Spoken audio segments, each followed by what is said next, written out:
silence inside Crestmoor Penitentiary had a sound of its own. It wasn't the absence of noise.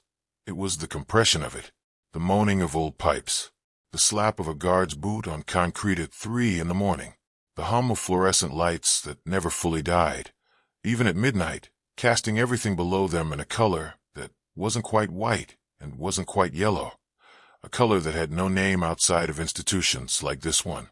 Crestmoor sat 46 miles east of the nearest city, on a stretch of flat land that the state had decided was good for nothing except keeping men away from the rest of the world. The prison had been built in an era when architects still believed that architecture could rehabilitate the human soul. There were arched windows on the upper floors, decorative, purposeless, never cleaned, that caught the morning sun and threw amber squares across the cell block floors.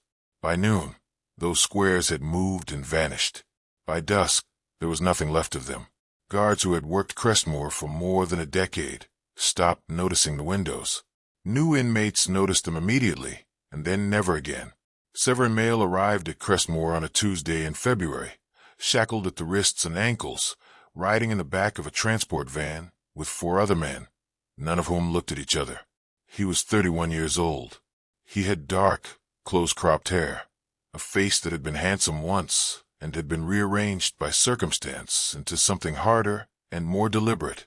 His eyes were the color of weathered concrete, not gray, not blue, but the kind of ambiguous shade that made people feel slightly uneasy, as though they couldn't quite pin him down. He had been sentenced to 19 years for the murder of a man named Cord Halsey, a former city comptroller who had, according to the prosecution, been shot twice in the chest outside a restaurant called the Apricot Grove on a Thursday evening in March. The evidence was clean. The witnesses were credible. The defense attorney was competent but outmatched. Severin Mael was guilty, the jury decided, in 4 hours and 17 minutes. He did not cry when the verdict was read. He did not look at anyone in the courtroom. He simply nodded, as though something he had expected had finally arrived, and was escorted out. What none of the jurors knew, what no one in that courtroom knew except for 2 other living people, was that Severin Mael had not pulled the trigger. He had been standing on the opposite side of the city when Cord Halsey was killed. He had the alibi. He had chosen not to use it, and that choice, that deliberate, breathtaking act of self-sacrifice dressed up as defeat, was the true engine of everything that was about to happen inside the walls of Crestmoor. His first week in the penitentiary taught him the grammar of the place. Breakfast at 5:45, served from trays that smelled of bleach, and something beneath the bleach that bleach couldn't quite kill. Yard time from 10 to 11:30. A rectangle of cracked asphalt, surrounded by chain link topped with wire that curved inward at the top, as though it were trying to keep the sky out rather than the men in. Cell lock at 9. Lights out at 10. The in-between hours belonged to whoever was strongest, most connected, or most willing to inflict pain without hesitation. Crestmoor had its own government. Every institution of confinement eventually does, a shadow parliament of the confined. Its rules unwritten but absolute. The dominant force on Block D, where Severin was assigned, was a man called Thessaly Brought. Not a nickname, not a gang title. His actual name, given to him by parents who had, by all accounts, been either very literary or very unusual. Thessaly was 44 years old, serving a 30-year sentence for a series of armed robberies that had escalated, at their peak, into something the media had called organized predation. He was not large in the way prison movies imagine dangerous men to be large. He was medium height, lean, with the body of someone who had converted stress into muscle over many years. His distinguishing feature was his patience. In an environment where most men's emotions ran close to the surface, where anger, fear, and desperation leaked out constantly, Thessaly Brought seemed to feel nothing urgently. He waited. He observed. He decided. And what he decided generally happened. Within 72 hours of Severin's arrival, Thessaly sent a man named Oren to deliver an invitation. Not a threat, an invitation. Severin was to join Thessaly at his table for dinner. Severin accepted. He understood the language well enough. Refusing would have been its own kind of statement, and he wasn't ready to make statements yet. He was still learning the topography. Thessaly ate slowly. He always ate slowly.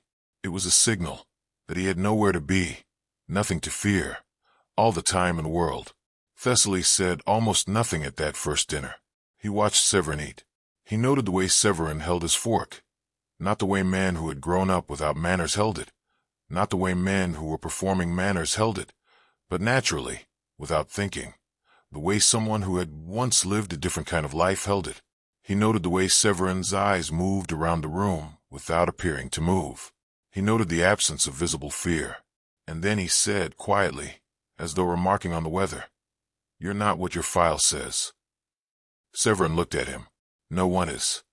Thessaly almost smiled.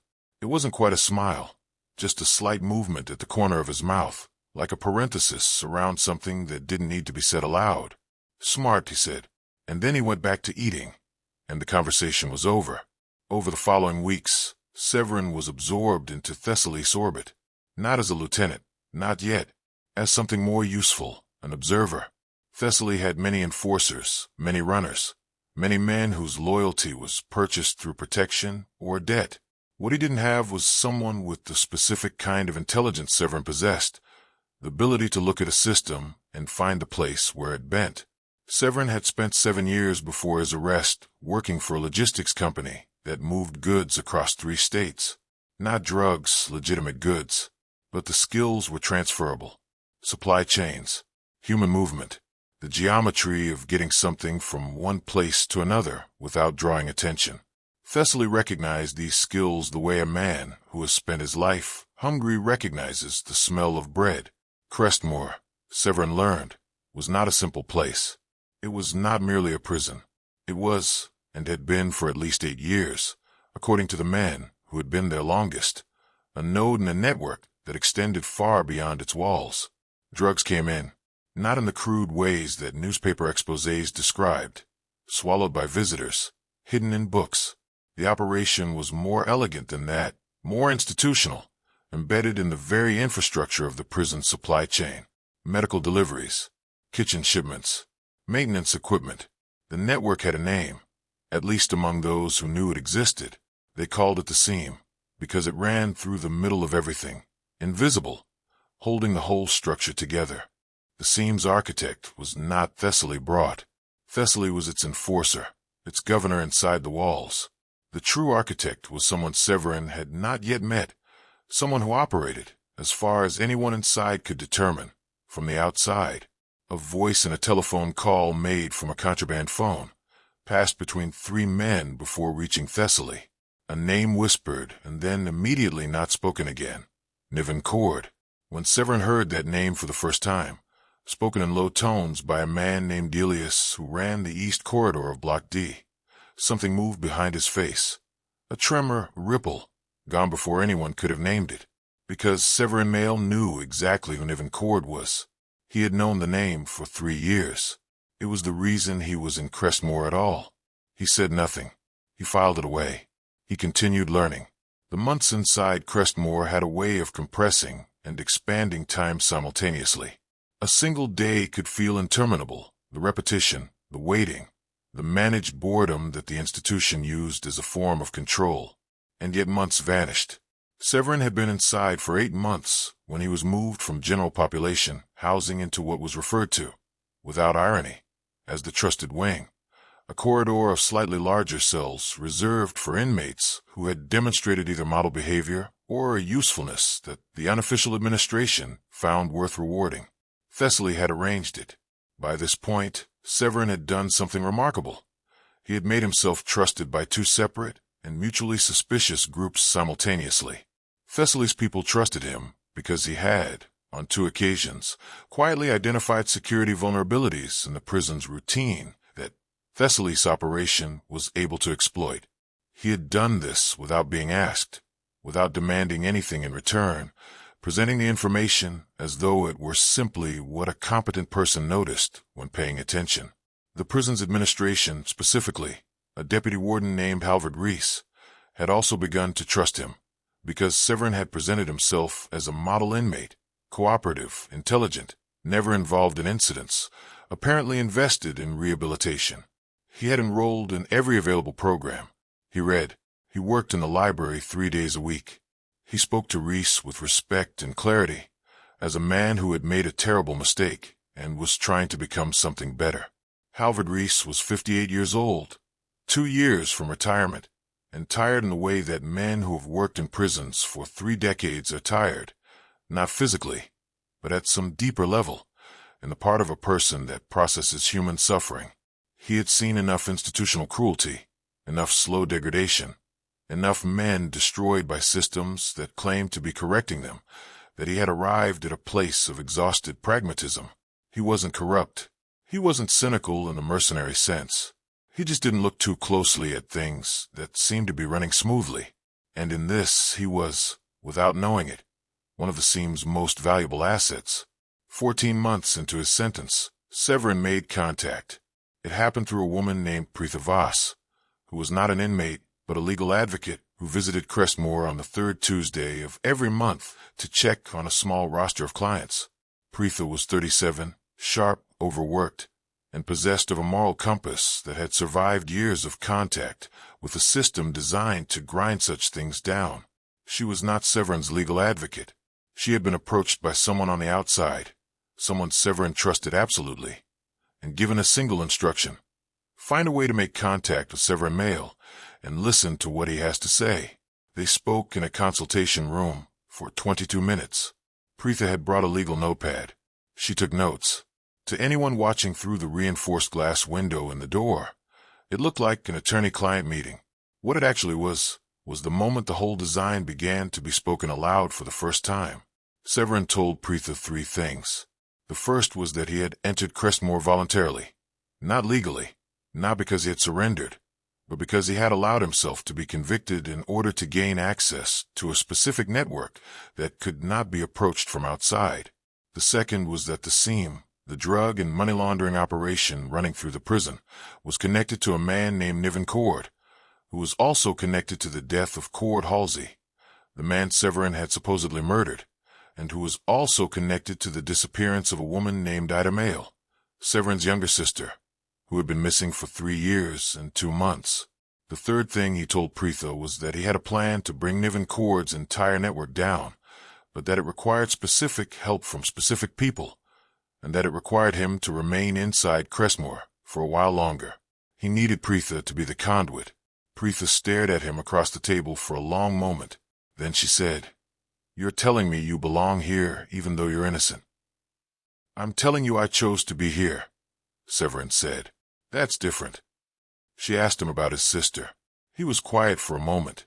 Then he said she had been working as an auditor for a freight company that, unbeknownst to her, was one of the legitimate front businesses used to channel Cord's money. She had found something in the accounts, irregularities that she had reported to her supervisor. 3 weeks later, she had disappeared. Her car was found at an airport parking structure. She had not boarded any flight. Her phone had last pinged a cell tower 40 miles east of the city. 40 miles east of the city, Severin said, was very close to Crestmoor. Preetha looked down at her notes. She looked back up. She said, "How long have you been planning this?" "Since the week after she disappeared," Severin said. 18 months before I walked into that courtroom." She left. Severin walked back to his cell. He lay on his bunk and looked at the ceiling. The particular gray of Crestmoor ceilings, which had absorbed so many years of institutional breath that it had taken on the texture of a thought that had been thought too many times. He did not sleep for a long time, but his breathing was even. His hands were stilled at BY's second year. Severin had drawn the entire map of the seam inside his head. He understood its inputs and outputs, its personnel, its vulnerabilities. The drugs, a synthetic opioid compound that Cord's chemists had engineered specifically to be undetectable by the tests that Crestmoor used, entered through the prison's medical supply chain, hidden inside the packaging of a specific brand of bandaging material ordered in bulk every 6 weeks. They were received in the medical wing by a nurse named Garrow, who had been recruited not through greed, but through debt. Cord's people had discovered something in Garrow's past, something from before he'd become a nurse, and had leveraged it with surgical precision. The compound was then distributed through a network of trustees who moved through multiple blocks on a daily basis, their access legitimized by their status. The money, the payment for the drugs, collected from the inmates by Thessaly's enforcers in the form of favors, commissary credits, and external bank transfers arranged through families, flowed back out through an unlikely channel, the prison's own rehabilitation program.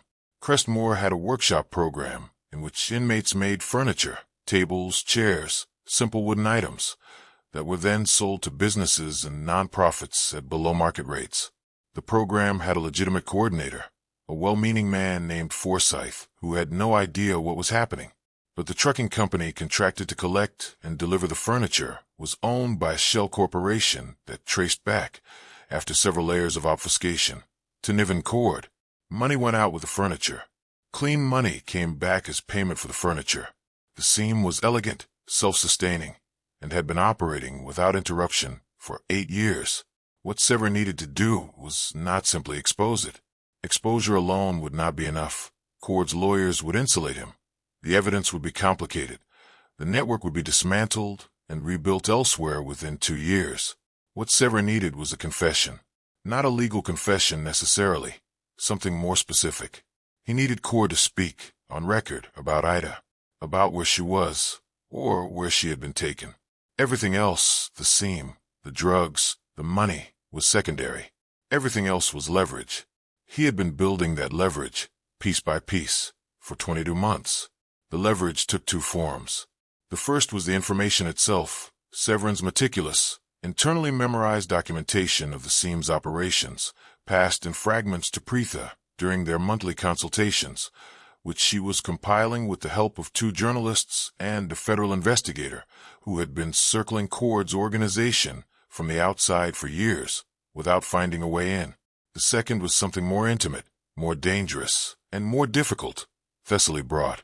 Thessaly, over the course of 2 years, had become something that Severin had not anticipated and had not sought, a kind of friend, or something in the neighborhood of friendship, the closest thing 2 men, in circumstances like theirs, could manage. They played chess most evenings, in the common area, using a set that Thessaly had owned for 11 years. Thessaly was a ferocious player, aggressive, unafraid to sacrifice, always thinking several moves ahead. Severin was more patient, more architectural in his approach. The games were long and rarely decisive. More often than not, they ended in draws that both men recognized as conversations rather than competitions. Thessaly knew Severin was not who he presented himself to be. He had known it for more than a year, but he had not acted on this knowledge, and Severin understood why. Because Thessaly was not merely Cord's instrument inside Crestmoor. He was, in some sense that Severin had begun to understand only gradually, a prisoner of the seam as surely as he was a prisoner of the state. He had been inside Cord's network for 16 years. He had watched men be destroyed by it. He had been the instrument of some of those destructions. He had arrived, by the time Severin encountered him, at a place of deep, quiet exhaustion, not unlike Halvard Reese's exhaustion, but more specific and more terrible, because Thessaly understood exactly what he had become.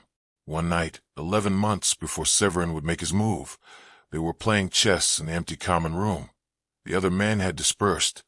The guard on duty was a woman named Calla, who sat at the far end of the corridor reading a magazine and leaving the 2 of them alone, as she usually did, because in 20 months there had never been an incident involving either of them. Thessaly moved his bishop across the board and said, without looking up, "What is it you actually want?" Severin looked at the board. He moved a pawn. He said, "My sister." There was a very long silence. Thessaly's hand stayed on the bishop he had just placed. Then he sat back. The fluorescent light above them buzzed slightly, as it always did at this hour. Somewhere down the corridor, a man coughed and didn't stop coughing for a while. "Ida," Severin said. "Her name is Ida. She's 28 years old. She liked hiking and terrible romantic comedies, and she used to call me every Sunday at noon, and I haven't heard her voice in 3 years and 4 months." Thessaly said nothing for a very long time. Then, quietly, "I don't know where she is." "But you know something." Another silence. Thessaly picked up his king, not to move it, just to hold it, and turned it in his fingers. "There was a woman," he said finally, "about 3 years ago. Cord had a problem. Someone had found something they weren't supposed to find. He sent Call. You don't know Call to handle it. Call is not someone who handles things the way you'd want them handled. He paused. I heard about it afterward. The word that came back was that the problem had been relocated, not eliminated. Cord doesn't eliminate problems if he can use them. He relocates them. There's a property, used to be a lodge, north of the state line, in the forest land near a place called Kessler Bluff. I heard the word Kessler in connection with this. Severin's jaw tightened imperceptibly. He did not move for a moment. Then he reached out and toppled his own king, the chest gesture of surrender, and said quietly, "Thank you." Thessaly looked at the fallen king. He said, "You're going to take the whole thing down, aren't you?" It wasn't a question. "Yes," Severin said, "including me." A pause. "That's not my choice to make." Thessaly nodded slowly, as though this were the answer he had expected and had come to terms with. He reached out and set Severin's king back upright. "Finish the game," he said. "We've got time." What happened next has been described, by those who later pieced it together, as the most sophisticated jailbreak in the state's history. That description misses the point entirely, because what Severin orchestrated was not a jailbreak in the conventional sense. He did not tunnel. He did not cut wire.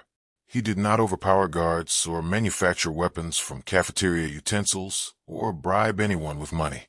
What he did was something far more particular and far more difficult. He used the truth as a key. The sequence began on a Monday morning in October, 27 months after Severin's arrival at Crestmoor. It began with Halvard Reese receiving a package at his home address. Not the prison, at his home, which meant it had come from someone who knew his home address, which was not public information. Inside the package was a printed document of 63 pages. It was a detailed account of the seam, its operations, its personnel, its financial flows, assembled from Severin's communications to Preetha over the preceding months, organized and corroborated with external evidence gathered by the two journalists and the federal investigator. The document named names. It named Garrow the nurse. It named the trucking company. It named the shell corporations. And at the very end, in a single paragraph set apart from the rest, it named the operation's external architect, Niven Cord, age 51, owner of record of 7 legitimate businesses, board member of 2 nonprofits, and this was the detail that landed on Halvard Reese like a physical weight, longtime donor and personal friend of the state's commissioner of corrections. Reese sat at his kitchen table for 3 hours that morning. He was supposed to be at the prison by 7. He called in late. The first time in 11 years he had called in late. His wife brought him coffee and asked no questions, because she was a woman who had learned to read his silences. He arrived at Crestmoor at 10:15. He went directly to the library, where Severin was shelving books, as he did every Monday morning. He told the other inmate in the library to take a break. He sat down across from Severin and placed the document on the table between them. "How long have you known?" he said. Severin set down the book he was holding. He looked at Reese, at the gray in his hair, the lines in his face, the specific exhaustion of a man who has just understood something about his own institution that he cannot unknow. He said, "Long enough. You were convicted of murder. I was convicted. I didn't commit it." Reese was quiet. He looked at the document. He said, "If I take this to the commissioner." "The commissioner is in the document," Severin said. "On page 51. 3 wire transfers over 4 years from a holding company that belongs to Cord." Reese closed his eyes. When he opened them, something had changed in them. The exhausted pragmatism had been replaced by something older and more fundamental. Something that looked, against all institutional odds, like conscience. "What do you need?" he said. "I need to make a phone call," Severin said. "An unmonitored phone call. And I need 48 hours. 48 hours for what?" "To get to Kessler Bluff." Reese didn't ask what Kessler Bluff was. Perhaps he already knew, from the document. Perhaps he understood enough. He sat still for a moment longer. Then he stood up. "I'm going to go to my office," he said. "I'm going to call the duty guard and tell him you're needed in administrative records for the rest of the day." There's a phone on the desk and records. The room will be empty. The door locks from the inside. He picked up the document. He looked at it one more time. I'm 2 years from retirement, he said quietly, not as a complaint, as a statement of fact, as if he were simply noting where he stood in time before deciding to step off the map. I know, Severin said. I'm sorry. Reese almost smiled. Don't be, he said. Sorry is for men who had a choice. He walked out. Severin stood alone in the library for a moment, surrounded by shelved books, thousands of stories about people who had been somewhere else, doing something else, living different lives, and he breathed, just breathed. Then he walked to administrative records. The phone call he made was to Preetha Voss. He told her about Kessler Bluff. He told her to give the location to the federal investigator, a man named Orlon Desch, who had spent 4 years building a case around Cord's network and needed only this one piece to justify a warrant. He told her the warrant had to be executed within 48 hours before Cord could be alerted that the document had been delivered.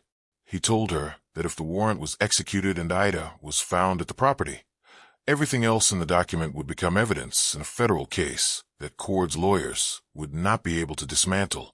He told her that he was going to walk out of Crestmoor that evening, and that he needed her to be waiting at a specific location, a gas station 11 miles east of the prison, in a car that was not hers, at midnight. There was a pause on the line. Then Preetha said, You're not actually breaking out. Reese is letting you go. Reese is looking the other way, Severin said. It's different. Not legally. No, he agreed. Not legally. Another pause. And if your sister isn't there, she said. Her voice was careful, gentle, the way you speak to someone who has been holding something very heavy for a very long time. He was quiet for a moment.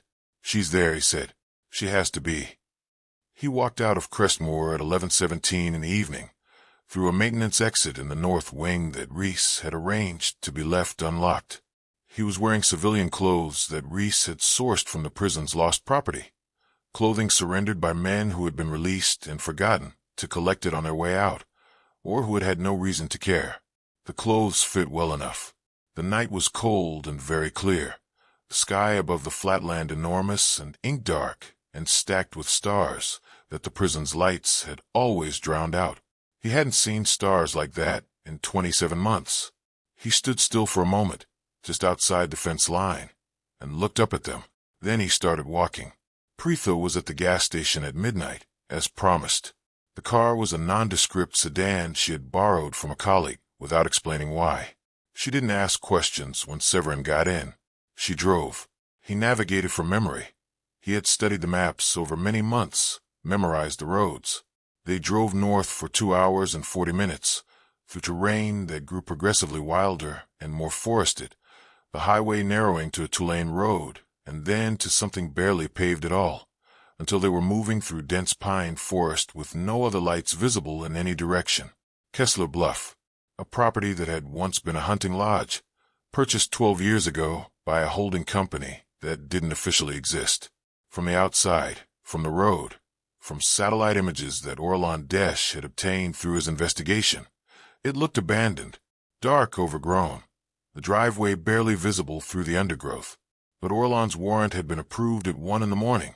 Preetha had gotten the message during the drive, and the federal response team was already en route, scheduled to arrive at 4 in the morning. Severin asked Preetha to stop the car a quarter mile from the property's entrance. She did. He got out. She said his name, just his name, a question and a caution in a single word. He looked back at her. Wait here, he said. If I'm not back in 40 minutes, call Orlon directly and tell him to come faster.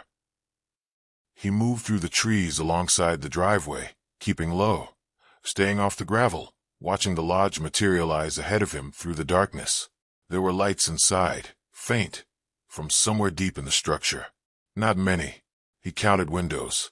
He noted a vehicle parked around the side, a large dark SUV. He noted what appeared to be a single guard at the rear, a man standing outside, smoking, looking at his phone. He noted the absence of additional personnel. Cord had believed the Kessler property was known only to his inner circle. Cord had been wrong about that for 22 months. What happened in the next 22 minutes has a gap in it, a space that Severin would later decline to fill in completely, not because he was hiding something, but because some things happen in the body rather than the mind, and the body doesn't keep records the way the mind does. What is known is that when Preetha received his message at 41 minutes, 2 minutes past his deadline, which was the longest 2 minutes of her life, it said simply, "She's here. She's alive. Stay." Ida Mael was 31 years old by then. She had been held at the Kessler Bluff property for 3 years and 2 months. She was not unharmed. There were things that 3 years in those circumstances had done to her that could not be undone quickly, or perhaps at all. But she was alive. She was sitting on a cot in a room in the back of the lodge when her brother found her, and she looked up when the door opened, and for a moment she didn't move at all, the way people who have been in darkness too long go still when they first encounter light, not because the light frightens them, but because they have forgotten, in some cellular way, how to move toward it. And then she moved, and then they were both crying, silently, fiercely, the way people cry when they have been holding it for so long that there is nothing theatrical left in it, only the thing itself, unadorned and absolute. The federal response team arrived at Kessler Bluff at 4:12 in the morning. Orlon Desch was with them personally, a man in his late 40s who moved with the deliberate economy of someone who had spent many years not rushing things and had finally reached the moment where rushing was no longer necessary. He found Severin and Ida in the lodge's front room. He looked at them for a moment. He said nothing sentimental. He wasn't that kind of man. He said, "We've got enough." He did have enough. The arrest of Niven Cord happened 6 days later, at his primary residence, on a morning when the trees in his neighborhood were turning and the light was the color of something ending. He was arrested on 43 counts spanning federal drug trafficking, money laundering, kidnapping, and conspiracy to commit murder. The murder being not Cord Halsey's, but a different one that the document Severin had compiled had connected back to Cord's network through a chain of evidence that had taken Orlon's team 4 years to build on one end and Severin 27 months to build on the other. The scene was dismantled. Garrow the nurse was arrested. The trucking company was dissolved. The shell corporations were traced and frozen. Forsyth, the furniture program coordinator who had known nothing, was not charged. He wept in the parking lot of the federal building when Orlon told him what had been happening inside the program he had believed in, and then he went home and, as far as anyone knew, never stopped feeling responsible, which is the particular cruelty of innocence in proximity to guilt. Thessaly Brott cooperated with federal investigators. His cooperation was substantial and his testimony corroborating. He spent 11 months in a different federal facility while his situation was assessed. He was eventually offered a reduction in sentence, not freedom, but a recalibration, a new arithmetic. He accepted it without drama. In his debriefing, when asked how Severin Mael had managed to gather so much information from inside Crestmoor, Thessaly was quiet for a moment. Then he said, "He listened. He was the only person in that place who actually listened to anyone." He paused, and he played chess like a patient man, but his real game was always something else. Halvard Reese resigned from Crestmoor 3 days after Severin walked out. His resignation letter was 2 sentences. He did not cooperate with investigators in the way that men who are guilty cooperate, which is to say he told the truth when asked and volunteered nothing when not asked. He was not charged. He moved to a different state. He bought a small property near water and, by all accounts, spent a great deal of time looking at it. Severin's conviction was vacated 14 months after his escape. The word everyone used, though as Preetha had noted, it was not precisely accurate, after the investigation produced evidence that he had been in an entirely different location the night Cord Halsey was killed, and that Halsey's actual killer was a man in Cord's employ who had since died in an unrelated incident. The vacator was handled quietly, without ceremony. He did not attend the proceeding. He sent a written statement. He was, by that time, doing something that had nothing to do with courtrooms. There's a photograph, taken informally, not professionally, that exists in a private collection. It shows 2 people at a table by a window. The window is ordinary, a house window, not an institutional one. Outside the window, there are trees and leaf. The light coming through the trees is the kind of light that only appears at a specific hour of summer morning, warm and unhurried, the kind of light that exists only when there's nowhere to be. The two people at the table are a man and a woman. They are drinking coffee. The man's face is turned slightly toward the window. The woman is looking at him. Neither of them is smiling exactly, but there's something in the composition of both of them, in the ease of their posture, in the quality of their stillness, that suggests that smiling is not the right word for what they are doing. The right word is something more durable, something that took longer to arrive. The photograph was taken by Preetha Vas, who had come for Sunday lunch and arrived early and found them there, and had taken out her phone not as a journalist. She had left that work behind to do other things, but as a person who recognized a moment that deserved to be kept. She kept it. She never published it. It belongs, she has said on the occasions when she has mentioned it, to the category of things that are true but don't need to be witnessed by anyone except the people in them. Severin Mael spent 4 years after his release doing almost nothing that would make a newspaper. He helped Ida with her recovery, a long, non-linear, hard-won process that had good months and worse months and eventually arrived at something that Ida herself described, carefully, as livable. He worked for a while in logistics again, the legitimate kind, the kind he had done before everything collapsed, and then stopped working in logistics and started doing something else, something quieter, something that involved working with incarcerated individuals on a program he had helped design from the inside. A program about systems thinking and problem solving that looked, on the surface, like job training, and was, underneath, something more like the restoration of agency to people from whom every system they had ever encountered had tried to take it. He never spoke publicly about what he had done inside Crestmoor. He declined, on multiple occasions, the kinds of interviews that would have made him a certain kind of story, the hero story, the sacrifice story, the vindicated man story. He was not interested in being a story. He had spent too long inside one. What he wanted, what he had wanted, underneath all of it, the planning, patience, the 27 months of fluorescent light and chess games and the compression of institutional time, was simply what the photograph showed.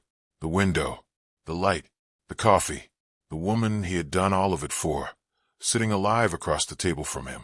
That was the whole of it. That was what 19 years had been worth risking. Not justice, not vindication, not the dismantling of Cord's empire, though those things had happened and were right. Just this, his sister alive, drinking coffee in morning light that came through ordinary windows. Niven Cord was convicted on 31 of the 43 counts. He's currently serving a sentence that, by any realistic assessment, he will not survive to complete. He has never spoken publicly about Kessler Bluff. His lawyers maintain that the kidnapping charges involve a mischaracterization of voluntary arrangements, a phrase so grotesque in its application that it has been cited in at least 2 law review articles as an example of language used to deny the humanity of victims. Cord himself, in the rare instances when he has been seen, during court appearances, in transit between facilities, looks like a man who has discovered that the architecture he spent decades constructing was, in fact, his own cage. He built the seam. He built the system.